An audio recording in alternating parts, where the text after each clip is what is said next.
I've got to prove who I am, even though I'm a fraudster. I mean, we're talking about throwing a wide net here, right? You know, Mum, Simon Cowell really isn't trying to sell you an investment. So this 2 million case perhaps is just like a criminal group winning the lottery. No organised criminal wants to be tracked. You'd see someone with a lot of jewellery and you figure out that is someone that you'd want to go after. Travel is actually a really good idea.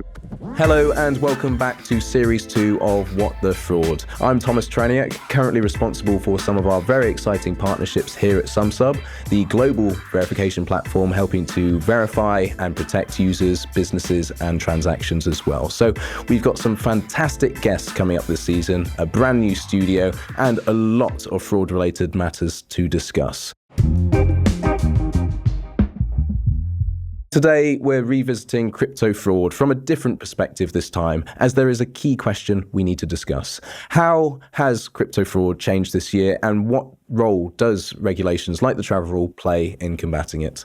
So, with the surge of cryptocurrency in 2024, it's no surprise that fraudsters are becoming increasingly creative and deceptive. Crypto-related scams even started to infiltrate the 2024 elections. So we'll delve into these issues and explore the rise of AI-driven fraud schemes too in this episode, including a deepfake AI scam involving a major crypto exchange. This case involved a user tragically falling victim to a staggering security breach of their account, losing more than $2 million to scammers wielding AI-generated deepfake technology. The incident serves as a stark warning and reminder about the escalating threat of AI-driven cybercrime in the crypto world that we see today, demonstrating an urgent need for heightened security awareness, of course, and the implementation of advanced protective measures to fend off these increasingly sophisticated attacks.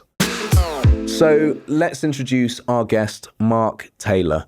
Mark is a former police officer with 16 years of experience on the front line, specializing in armed response, taking down organized crime and terrorism as well. So after seeing the brutal reality of criminal networks, he shifted gears into financial crime, quickly becoming a leader in the anti-money laundering space.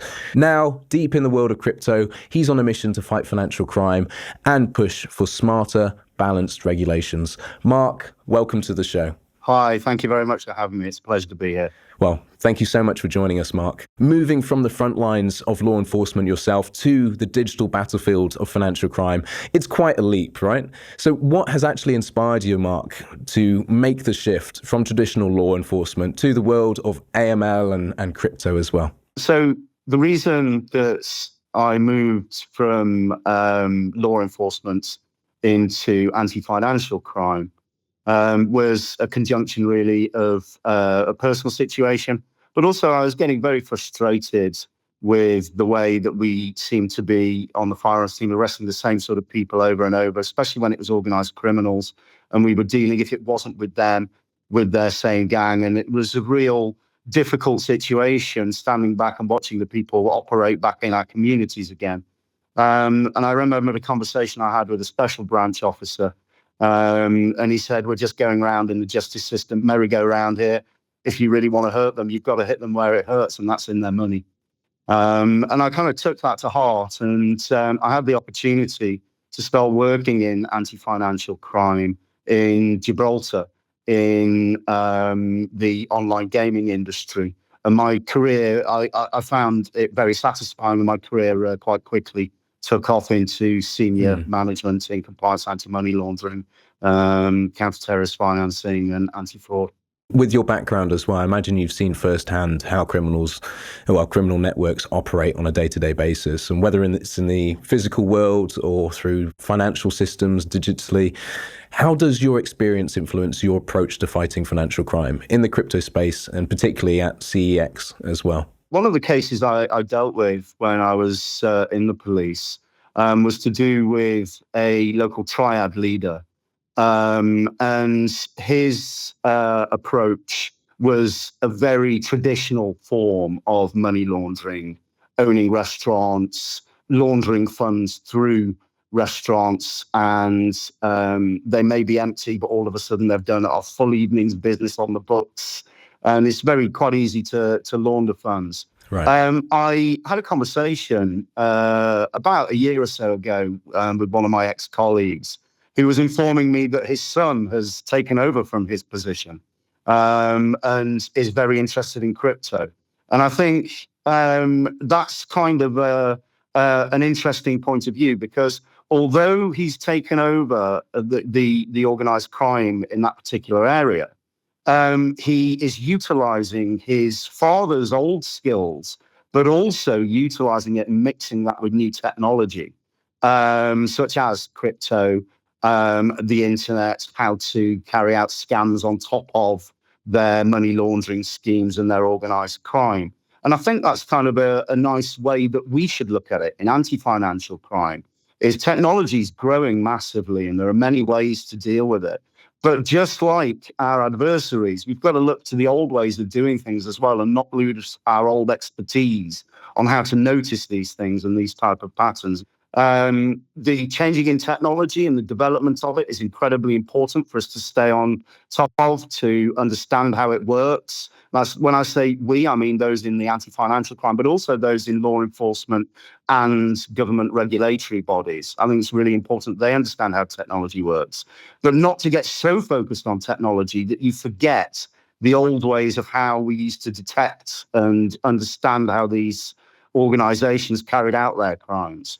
Because although the technology is changing, the kind of base way of doing it and the real reasons of why you want to money launder, why you want to commit a scam, they stay the same, and they can be very human factors, and they don't change through technology. Oh, absolutely, Mark. I completely agree there. And these technologies are coming out of the actual, let's say, the issue that we're seeing at hand. I mean, by the time this episode comes out, and we'll be edging towards the end of the year. And by the end of 2024, over $1.5 billion of stolen funds in crypto. I mean, that's a staggering number, right? So more than double of what was stolen during the same, let's say, fiscal period of 2023. I mean, it's a clear-cut route that we're seeing, or path, that crypto-related thefts are on the rise. However, I mean, the number of, let's say, hacking incidents is only slightly increasing as well. I mean, from your expertise as well, what factors do you think are driving this significant jump from 2023 to 24, and we'll probably see it in 25? I think it's the same thing that affected a lot of us before we got into crypto, was our lack of knowledge about how it works, but also an interest in perhaps creating another income stream. And that's not always possible for people. So when you see that people are making tens of thousands of dollars off crypto, you might want to go at it. And the problem is, unfortunately, that crypto can be a very complicated space, and the scammers and the fraudsters know this. And they know that there will be people out there lost without a map. And they're there very quickly saying, look, I can provide you with the GPS to find out where you're going. I've got the knowledge, I can help you. And I think they're really taking advantage of perhaps that lack of knowledge. I would suggest, perhaps, even though it happens, it would be a lot harder to scam a professional crypto investor than it would your ma and pa who just want to invest $1,000, $5,000, whatever, but they haven't got a clue how to do it. So they seek help online on how to do that.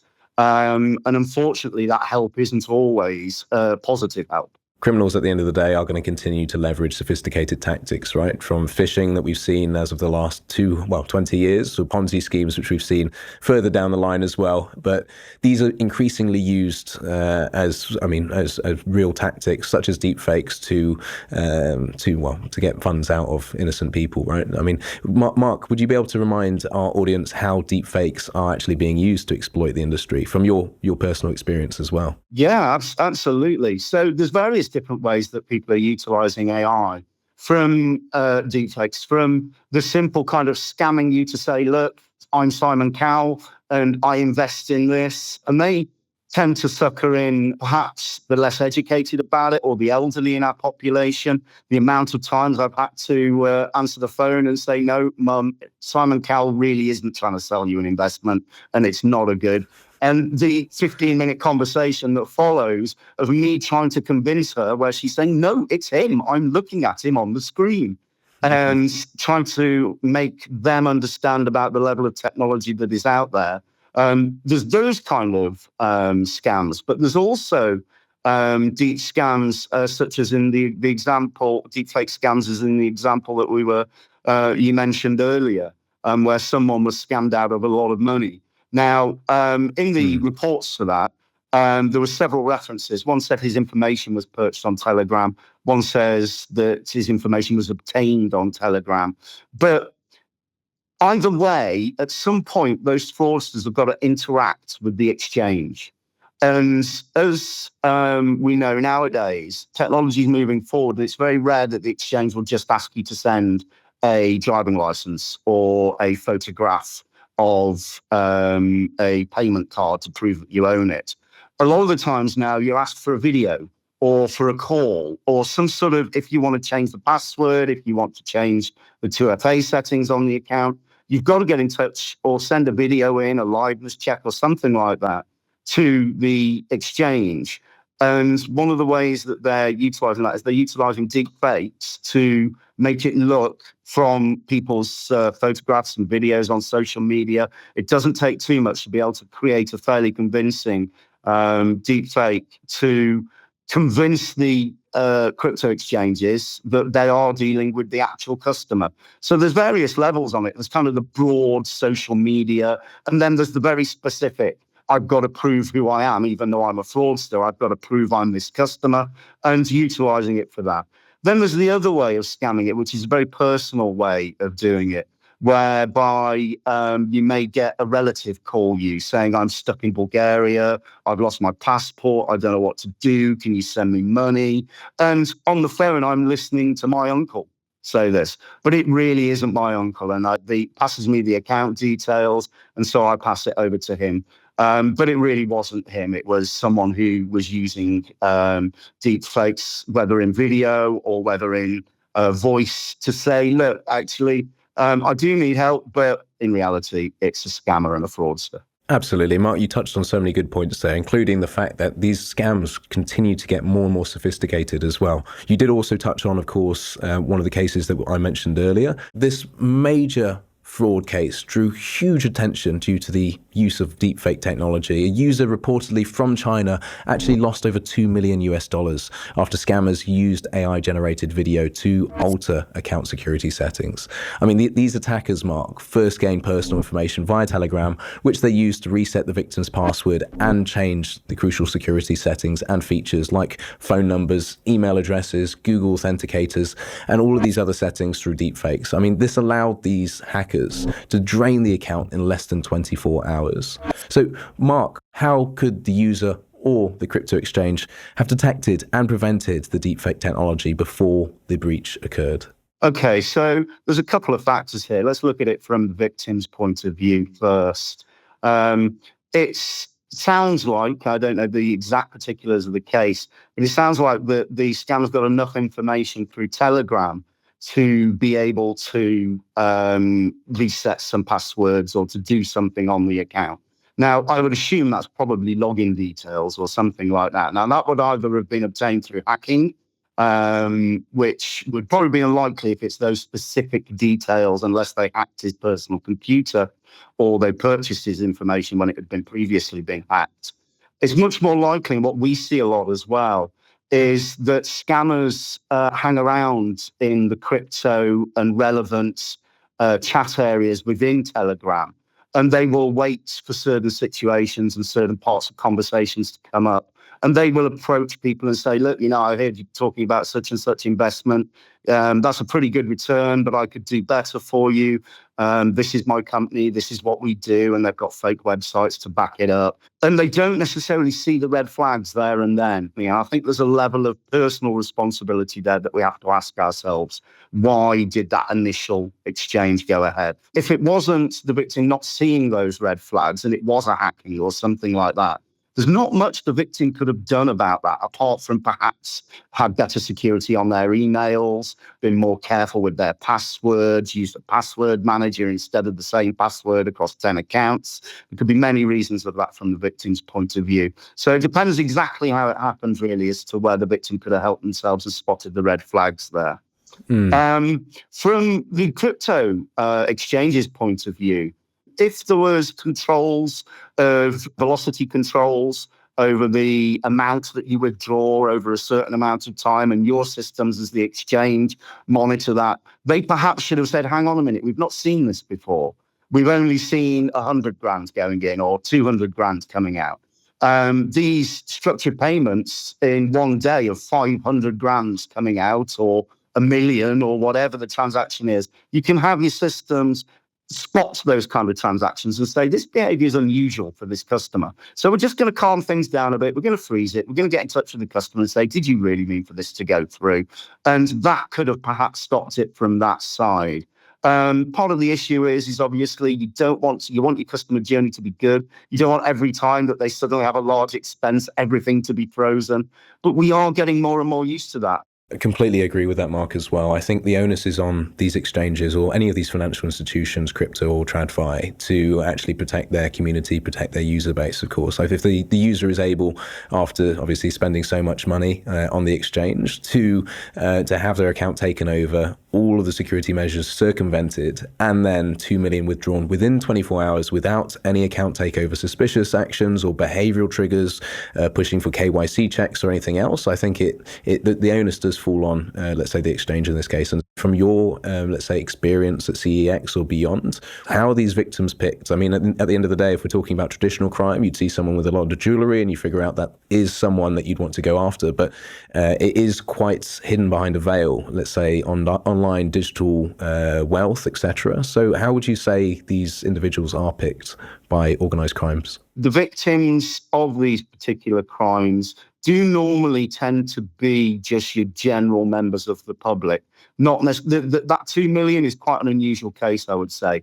Normally, it's someone who's had their 10,000 or 5,000 stolen. And that's more the kind of customer that I was talking about earlier that kind of knows a little bit about crypto, but not enough to push their portfolio to a large amount.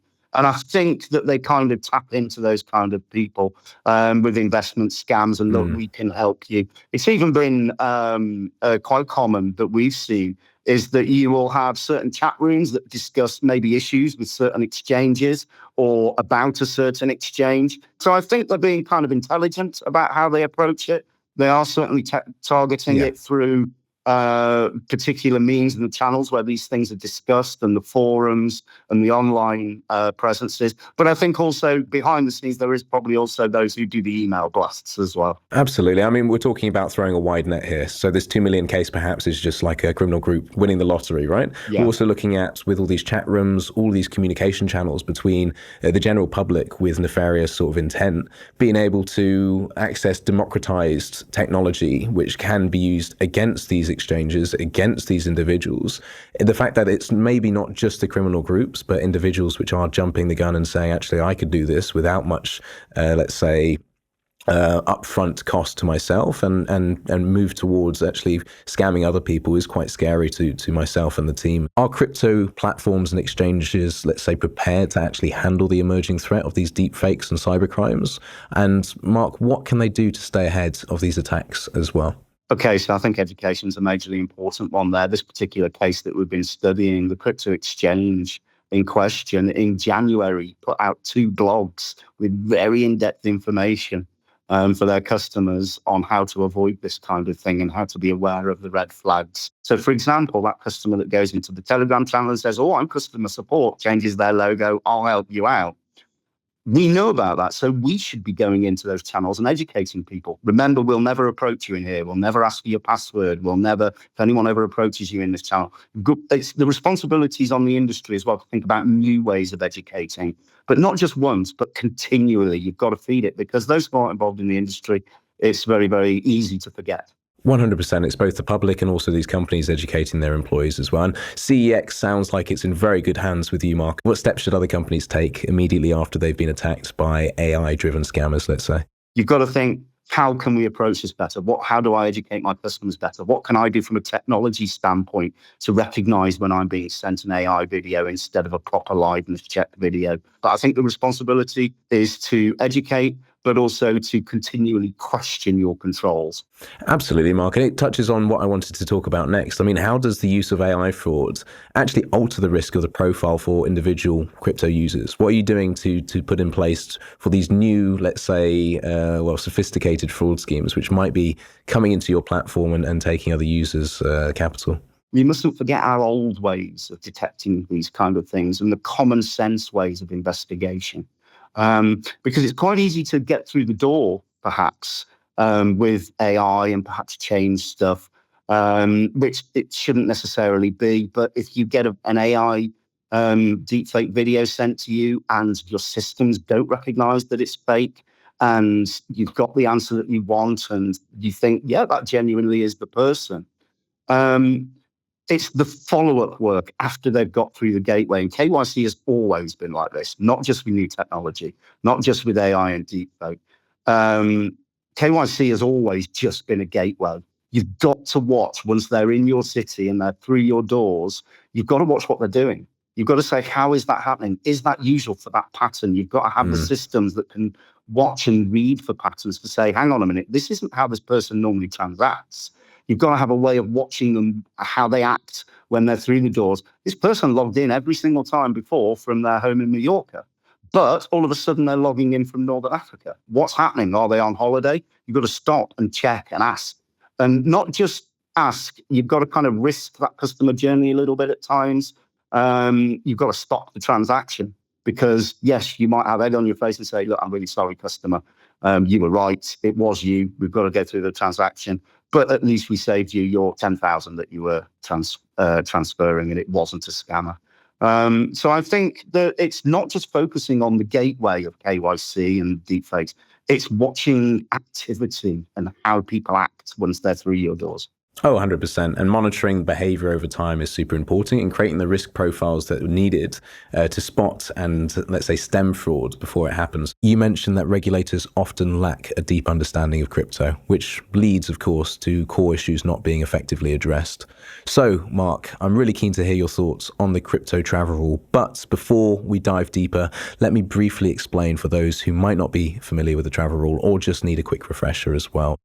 The crypto travel rule is a recommendation that requires financial institutions and also virtual asset service providers, or VASPs, to collect and share personal data about crypto transactions. So this rule, of course, is intended to stop and prevent money laundering and terrorist financing. Mark, what is your take on the travel rule? The travel rule is a great idea, because the blockchain, by its very nature, is not necessarily an attractive place for an organized criminal. The whole reason that money laundering exists is to create layers to distance yourself from the money so it becomes harder to prove in court beyond a reasonable doubt.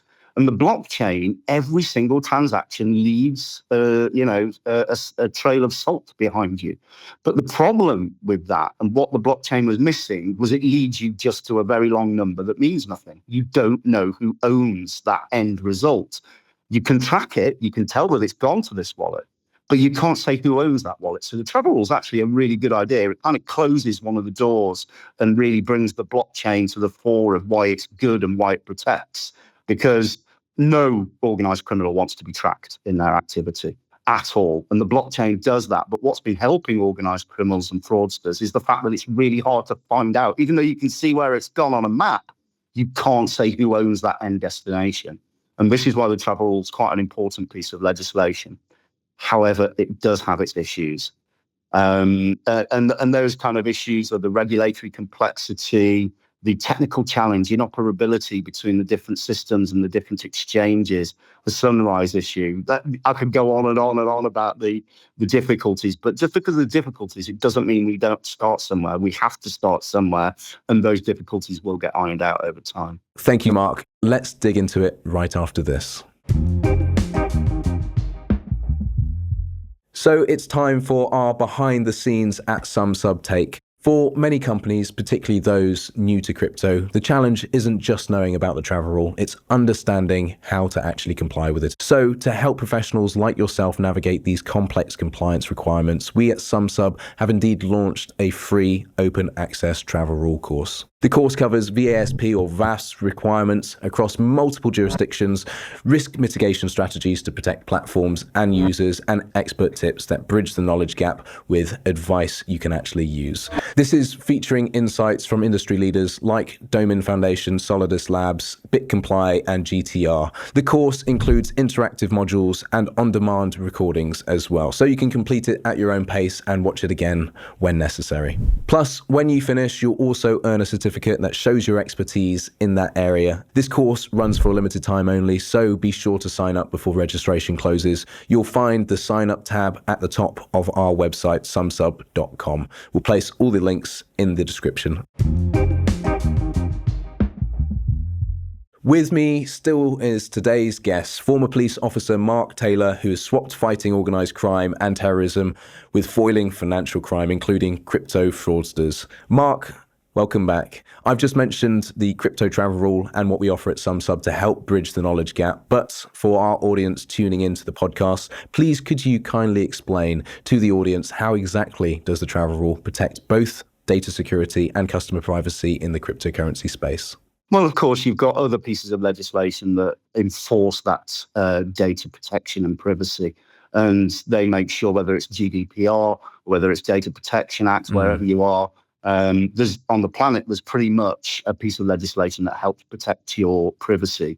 One of the things it does do is it kind of adds a layer of questioning that customers weren't used to before, which is, where are you sending your money? And it's not necessarily the type of things that your bank would ask you either. They might ask you why you're sending the money there, but they know where it's going because they know who owns the bank account. That doesn't exist in crypto. So, and the customers aren't used to being asked it. So there will be a change in the journey for the customer there, and it will be difficult. And they may well be concerned about their privacy, but the same entities that have to follow the travel rule because they're regulated entities and they want to be part of centralized finance are the ones that absolutely have to stick by their privacy laws as well.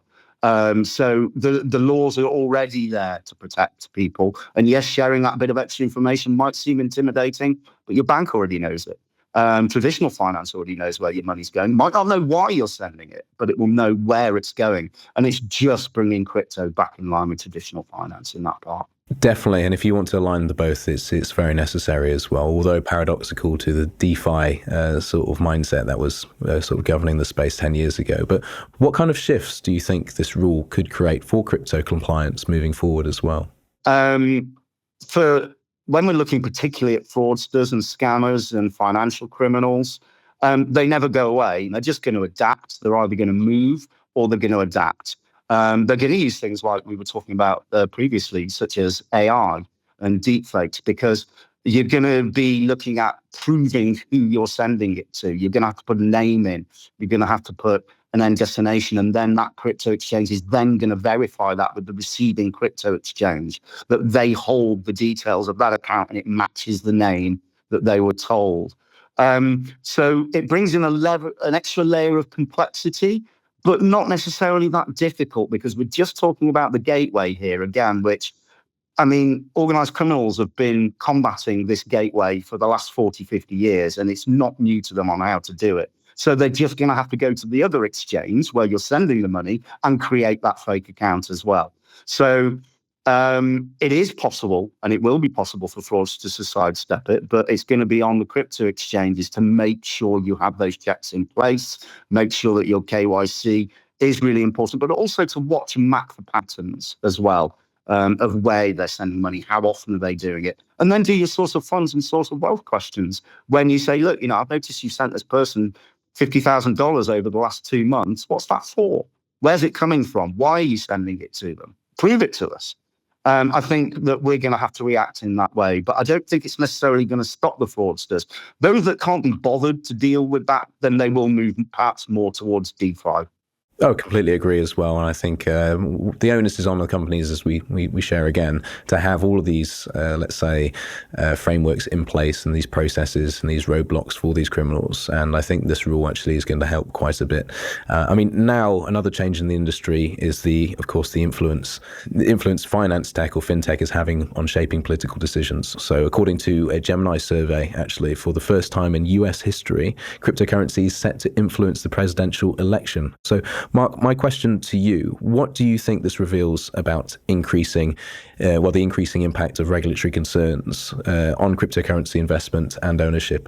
You're absolutely right. I believe there was a survey from Grayscale. They said that it's nearly 50% now of voters in America say that their investment package and what they're interested in the election, about 50% do consider that crypto will be part of their investments, and they want to know how the regulation is going to go.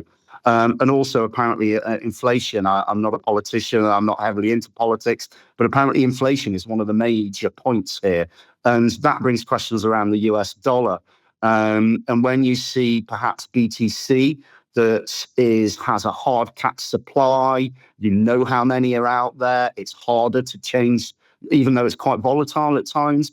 It's harder to change the value over time because you know how many are out there. That's kind of attractive to the voter as well. So I think it will. From the political side, I think there are definite influences. I mean, Donald Trump previously had said that crypto seems like a scam. He's now gone and opened World Liberty Financial.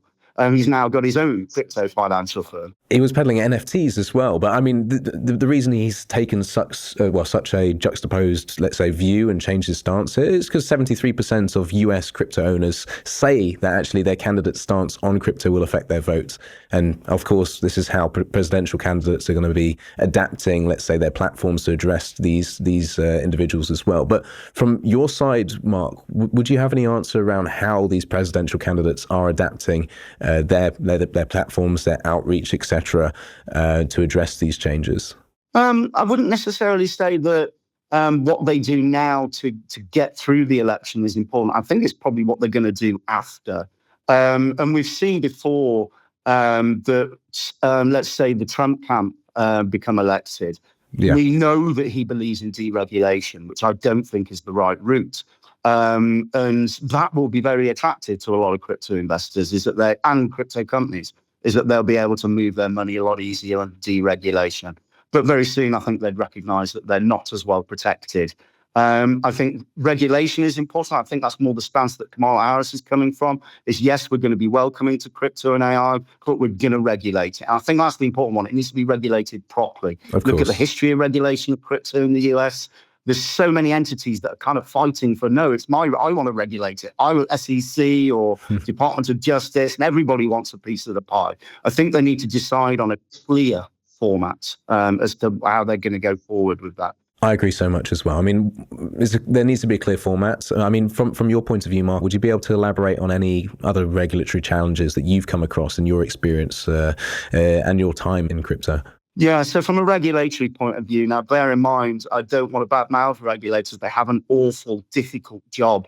They have to deal with a new piece of legislation or a new piece, and they have to decide how they're going to regulate that. And it's really difficult when you work for a government entity and you're understaffed and you're underfunded, and it's hard to get educated, clever people who understand and have that knowledge already into your system. So they're already kind of on the back foot. So I really feel for the regulators. But I think it's important to engage with the industry. I think in current regulation of crypto, there's a level of fear. I don't think it's necessarily control that we want to bring you in line with traditional finance. I think it's recognizing that crypto is of interest to the money launderer and the organized criminal, and it is so different from normal finance. It's hard to get past the level of fear in some of the regulators of how are we going to manage this? How are we going to protect the consumer and meet our goals of looking after the consumer? And I think that instead of seeing us as adversaries, I think we're in that game, and we believe in the regulation and legislation as well. You know, get us to help us to get better as well. Instead of a more punitive stance, take a helping stance. There are areas where you have to take a punitive stance, such as FTX. You know, I mean, you can't not, as a regulator and law enforcement, you've got to take stance against that kind of activity. But for those genuine bodies that are out there that really want to become part of traditional finance, you know, work with us and please try and get rid of your fear, because we've got the same fears and we're trying to stop them.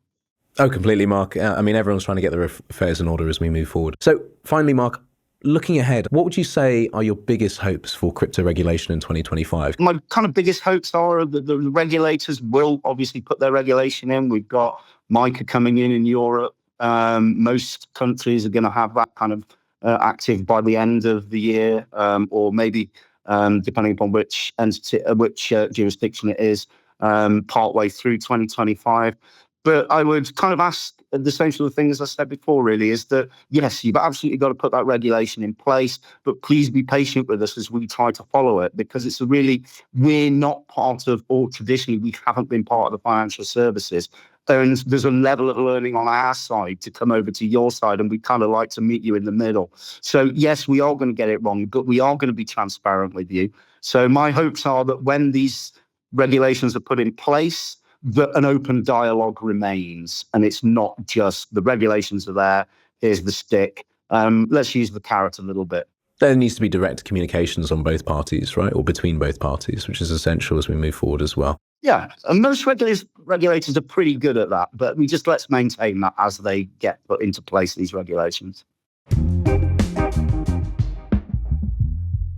Now to change the pace and also get to know you even better with some quickfire questions to close the show. So, Mark, are you in fact ready? I mean, this is a situation where you don't think, just say the first thing that comes to your head and we can get going. I have no idea what's coming, but let's go. When choosing a crypto wallet, do you go for more features or better security? Better security to start off with until you're comfortable, and then you can expand your usability. Strong passwords or biometric authentication? Biometric authentication, be very aware of these DNA companies that ask for your DNA, because we started off with having to put a password in, then we used our fingerprints, then we used our face. In 20 years' time, we'll be using our DNA. Is online fraud in crypto more about technology flaws or human error? It's more about the abuse of the general niceness of human condition, I think. There's definitely a more social engineering side. Definitely not a binary question, so great to have that from your side, Mark. What one habit would you rely on to stay safe online? Question everything. Do your due diligence. If you could have any other career other than the one that you're currently in, what would it be, Mark? Any other career. I would like to be a fighter pilot, like my granddad, I guess. Love it. I'm colorblind and I'm too tall, I think, so that would never work out. But thank you so much for joining me on What the Fraud today. It's been a real pleasure talking to you. The pleasure was all mine. Thank you for inviting me. At the end of the day, Mark Taylor has touched on some very key points around regulators. It might feel like a tug of war in the moment, but we all must come to the same conclusion that scammers are the real enemy here. So as the travel rule is implemented across Europe by 2025, we must look towards making sure each one of our exchanges, our communities, our businesses is kept safe alongside each one of these users as well. Thank you for watching this episode of What the Fraud. If you're enjoying the show and finding it helpful, please hit that follow button on your favorite podcast platform and leave a review. Your support means a lot. And for more information on how Sumsub can help your business with our verification services, visit our website, sumsub.com, and follow us on our socials. And you can also find our guest social accounts in the episode description as well. So stay safe and see you next time.